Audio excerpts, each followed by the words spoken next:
everyone. My name is Sleiman Fauzia and you're welcome to Education Station, where we aim to convey the complexity and severity of drug abuse while offering a message of hope and support to students. Let's know a little about the topic.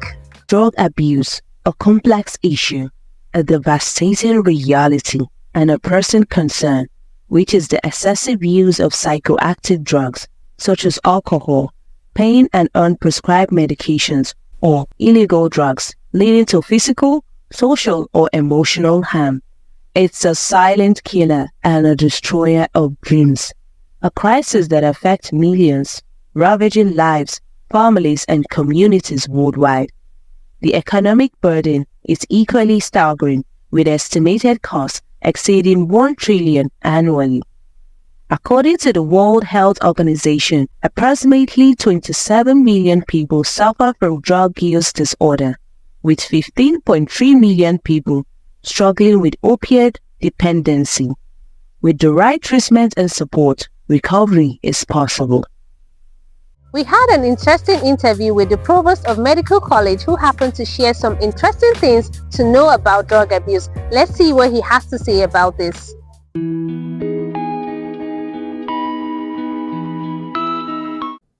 Hello everyone, you're welcome to Education Station.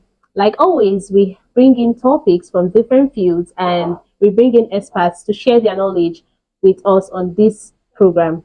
And today at the station, we have the Provost of Medical College. Sir, you're welcome to the studio and thank you for having us. Thank you. Good afternoon. Good afternoon. You're welcome. Thank you, sir. Can you please introduce yourself? Well, my name's Mohammed Sani Shehu,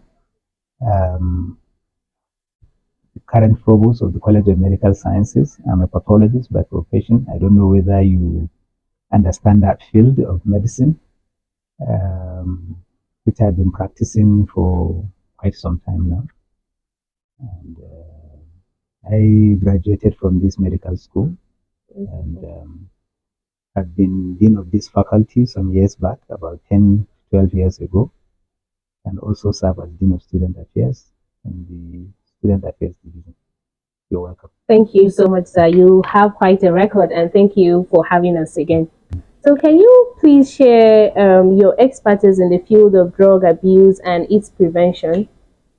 Simply defined, drug abuse is the use of either drugs or chemical agents for uses other than their primary intended use. So some people can take medicinal drugs to either in excess quantities to have effects other than the intended use of that drug. But for most usage, we have what we call illicit drugs. And these are drugs that normally are not allowed to be taken, or chemical agents like alcohol, like marijuana, like amphetamines, some stimulants. So as a group, these drugs are actually called psychoactive agents, and they are called psychoactive agents because they alter your mood. Absolutely. And people, especially these days, that there are other challenges. There are other challenges in our social life. People want to find a reason to escape from reality. That's true.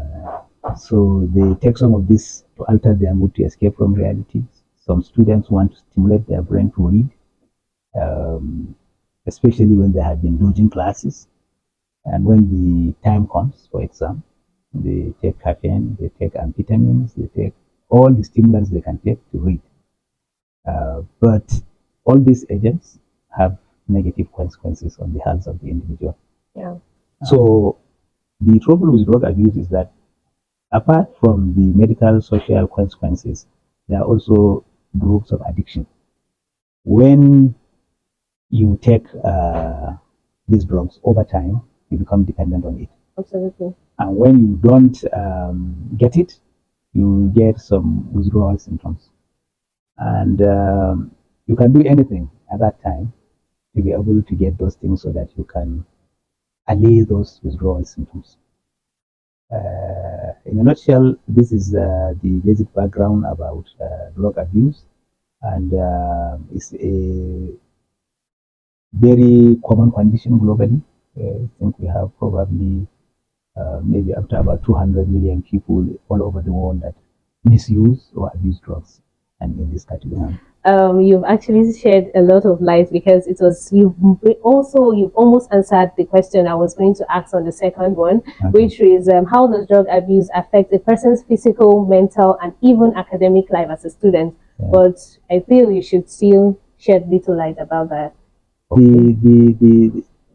As we said about these psychoactive agents, they actually alter your mood, and the alteration in the mood can be suppression, elation of your mood, so that you feel good, you feel cool, and the depending upon the agent that you use.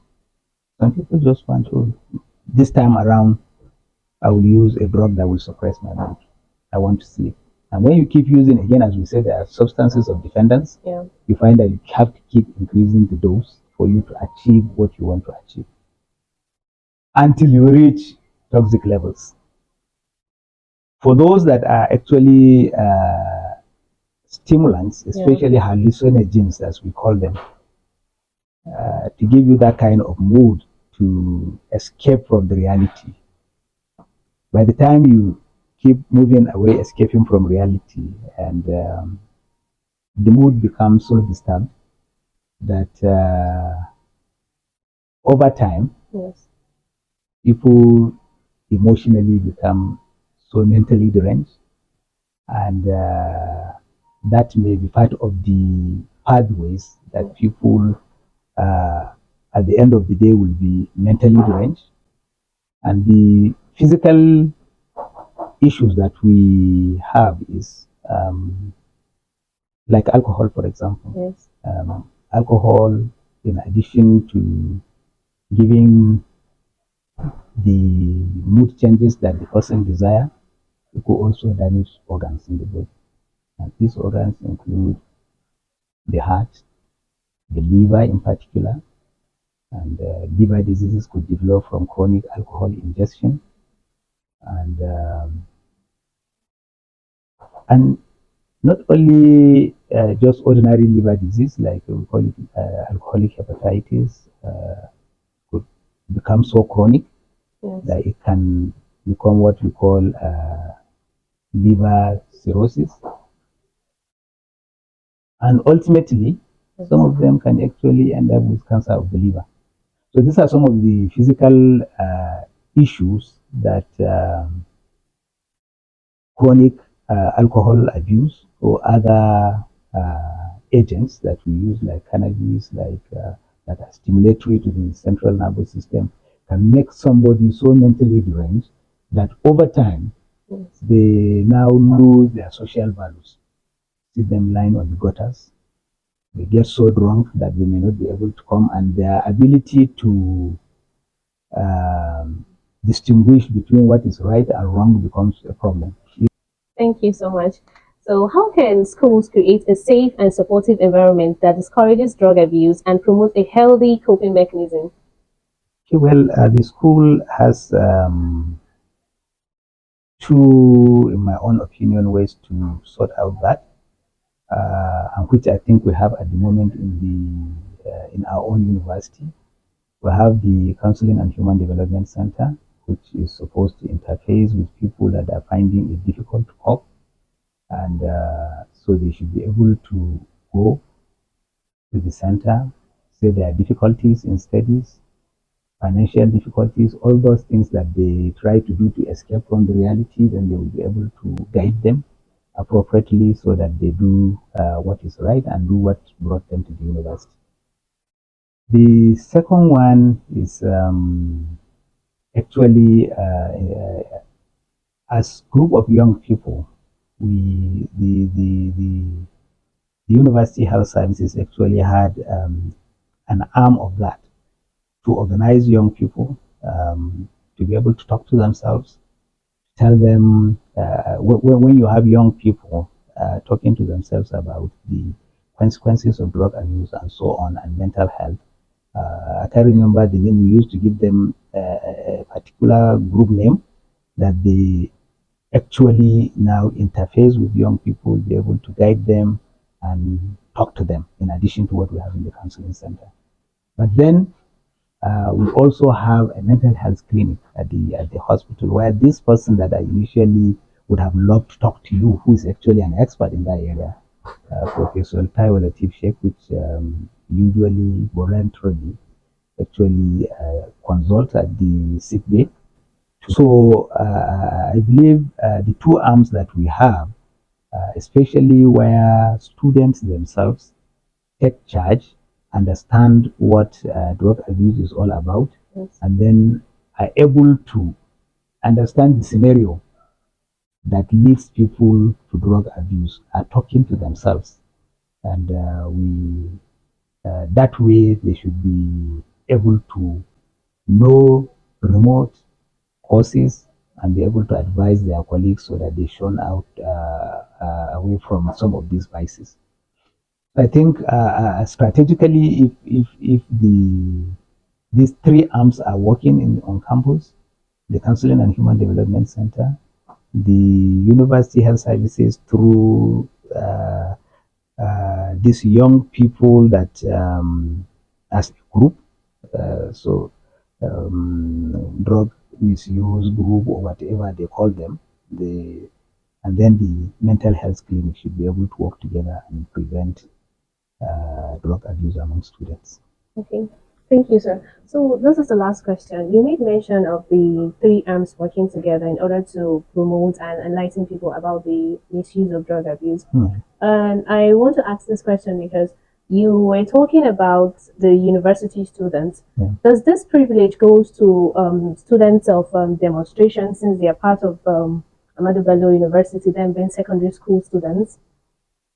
Well, I'm not too sure, but as far as the University Health Services is concerned, I know they cover for whoever is within the university. Okay.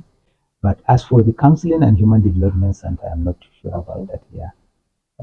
But for the university mental health clinic as a consultation unit of the university, they both handle staff, students, and I think pupils of demonstration secondary school could also be part of it.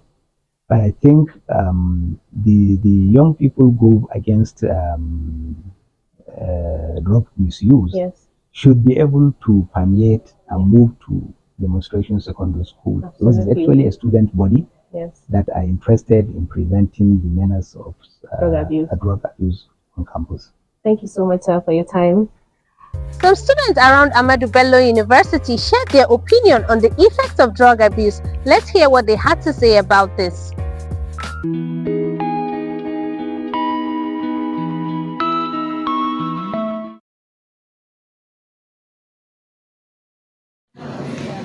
Causes of drug abuse among secondary school students. One, we have peer pressure. The kind of friends you work with will determine the kind of life you live. Personally, I feel like it is maybe lack of discipline, and maybe they get too much freedom to do things they want. They don't get like maybe the school environment, or maybe their relative, they don't really check on them properly. They don't discipline them properly on the use of drugs. The process of drug abuse among secondary school students, I think the main cause is lack of poor parental caring. Like most parents don't take their time to counsel their children, look after their social life. And secondly is children now, they look up to all these social media celebrities. So they are looking like their lifestyle and they want to be like them. I think to me, one of the causes of drug abuse is peer influence or peer pressure. One, because most secondary students, okay, they are not really, let me say, they are not really mature, and they are very, very prone to influences by their classmates. The causes of drug abuse itself is first depression. Most students in secondary school fall into depression due to family problems or family issues, and this tends most of them to fall into drug abuse. Secondly, we talk of friendship and peers. Peers plays a very vital role in the life of everyone, and so most times people who we associate ourselves to actually fall prey to drug abuse. And then since we are involved in drug abuse, we think being together with them actually means doing things likely and common in them. Okay, the remedy for drug abuse, I think enlightenment, proper enlightenment, then guidance and counseling for students in secondary schools and other things to do like that. I think the most important thing that will stop children from drug abuse is still their parents. Their parents should take good care of them, like they should be checking their day-to-day activities, advising them, showing them the effect of drug abuse and other things, and still advise them not to follow celebrities' lifestyle. Let them just live their life on their own. Ways of stopping drug abuse in schools. First, teachers. Teachers plays a very, very vital role in the life of students. And most times, they should create some kind of awareness or education classes to educate them on the effect of drug abuse. And then mostly, we talk about parents. Parents also play a vital role in paying more attention to your child's attitude and academic life also. So that's it from Education Station. We've learnt about the effects and causes of drug abuse. A word they say is enough for the wise. See you next time.